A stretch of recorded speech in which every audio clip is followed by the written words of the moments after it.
नमस्कार, मी सिद्धेश ताकवले आणि आपण पाहता जय महाराष्ट्र बुलेटिन मध्ये आपलं सगळ्यांचं स्वागत। आणि बुलेटिनच्या सुरुवातीलाच बातमी आहे शिवसेना पक्ष आणि चिन्हावरती आज झालेल्या सुनावणी संदर्भातली। शिवसेना पक्ष आणि चिन्हावरती सुप्रीम कोर्टामध्ये आज सुनावणी झाली। उद्धव ठाकरे यांच्या पक्षाचा युक्तिवाद झाला। निवडणूक आयोगाने पक्ष चिन्ह चुकीच्या पद्धतीने एकनाथ शिंदेंना बहाल केल्याचा युक्तिवाद आज कपिल सिब्बल यांनी सुप्रीम कोर्टात केला। तर दुसरीकडे कोर्टाबाहेर दोन्ही शिवसेनेच्या नेत्यांमध्ये आरोप प्रत्यारोपांच्या फैरी सुद्धा झडताना बघितल्या। आणि या सगळ्या पार्श्वभूमीवरती नेमकं काय घडलंय आज नवी दिल्लीमध्ये पाहूयात या रिपोर्टमधून। शिवसेना पक्ष आणि चिन्ह कुणाचा यावरील सुप्रीम कोर्टातील सुनावणी आज पार पडली। उद्धव ठाकरे यांचे वकील कपिल सिब्बल यांनी कोर्टामध्ये पुन्हा शिवसेना पक्ष आणि चिन्ह निवडणूक आयोगानं बेकायदेशीररित्या एकनाथ शिंदेंना कसं दिलं याचा युक्तिवाद केला। एकीकडे शिंदे म्हणतात 2018ची पक्षघटना अलोकशाहीवादी आहे। त्याच पक्षघटनेअंतर्गत शिंदेंची गटनेतेपदी निवड झाली होती। ते पद लोकशाहीवादी पण पक्षघटना मात्र अलोकशाहीवादी असं कसं होईल? जर शिंदेंची निवडच लोकशाही विरोधी होती तर मग सगळंच लोकशाही विरोधी आहे। तसं करणं शिंदेंचा संधी साधूपणा होता असा युक्तिवाद कपिल सिब्बल यांनी केलाय। 1999च्या पक्षघटनेनुसार शिवसेनेमध्ये मुख्य नेता हे पदच नाहीये। मग शिंदेंनी स्वतःला मुख्य नेता हे पद कुठल्या पक्षघटनेनुसार बहाल केलं? जरी पक्षघटना अलोकशाहीवादी असल्याचं मानलं तरी त्या निष्कर्षाचा लाभ दुसऱ्या गटाला मिळू शकत नाही। या मुद्द्यावर निर्णय घेण्याचा अधिकार निवडणूक आयोगाला कुठून आला? समजा आयोगाकडे असा अधिकार आहे आणि त्यांनी आमची घटना अलोकतांत्रिक असल्याचं जाहीर केलं तरी त्याचा परिणाम केवळ पक्षाची नोंदणी रद्द करण्याच्या प्रक्रियेपुरताच मर्यादित असू शकतो। कारण निवडणूक आयोग हा केवळ लवादे, ते कोर्ट नव्हे। त्यामुळं काय लोकशाहीवादी आणि काय लोकशाही विरोधी हे ठरवण्याचा अधिकारच निवडणूक आयोगाला नाही।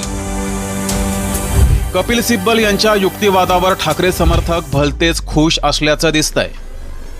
भविष्यात जे निकाल लागतील त्यांच्यासाठी ते एक माइलस्टोन, एक मार्गदर्शक आणि दीपस्तंभ असेल अशा प्रकारचं आर्ग्युमेंट बरं का आज सन्माननीय कपिल सिब्बल यांनी शिवसेनेच्या वतीनं, खऱ्या शिवसेनेच्या वतीनं किंवा उद्धव ठाकरे साहेबांच्या वतीनं केलं आणि आम्ही सगळे समाधानी आहोत आणि आम्हाला आता न्याय मिळेल असा आत्मविश्वास आज वाटतोय। शिवसेनेच्या नेत्यांनी उद्धव ठाकरे आणि त्यांच्या नेत्यांवर टीका केली आहे। वकील जे युक्तिवाद करतात त्यालाच शिवसेनेचे नेते कोर्टाचा निर्णय समजतात का असा टोला शिवसेनेनं लगावलाय। त्यांचे वकील की त्यांनी नेमलेले त्यांची बाजू मांडण्याकरता त्यांनी काही त्यांची बाजू त्या कोर्टात मांडली, परंतु सुप्रीम कोर्टाच्या जजनीच उत्तर दिलंय किंवा निर्णय दिलाय अशा पद्धतीच्या बातम्या हे लोक बाहेर मीडिया आणि माध्यमात देत होते, इंटरव्ह्यू देत होते की निर्णय जसा लागलेलाच आहे, ती त्यांना सवय लागलेली आहे, त्यांना माहीत आहे की आम्ही जे काय केलेलं आहे कायदेशीर आहे। शिवसेनेनं उद्धव ठाकरेंवर गंभीर आरोप केलाय। उद्धव ठाकरे यांना बाळासाहेबांचा धनुष्यबाण गोठवून हवा असल्याचा आरोप शिवसेनेनं केलाय। सगळ्यात वाईट एक गोष्ट आहे की आपण पाहताय की जे बाळासाहेबांचं चिन्ह होतं, शिवसेनेचं चिन्ह होतं धनुष्यबाण, यांची मागणी काय पाहिजे की एकनाथ शिंदेंना द्या नाहीतर आम्हाला द्या, परंतु आज ते मागणी काय करतायत, ते चिन्ह गोठवा, तो गोठवा म्हणजे स्वतःकडे मागत नाही आहेत। म्हणजे बाळासाहेबांचं जे चिन्ह आहे हे गोठवण्याची यांची मानसिकता आहे।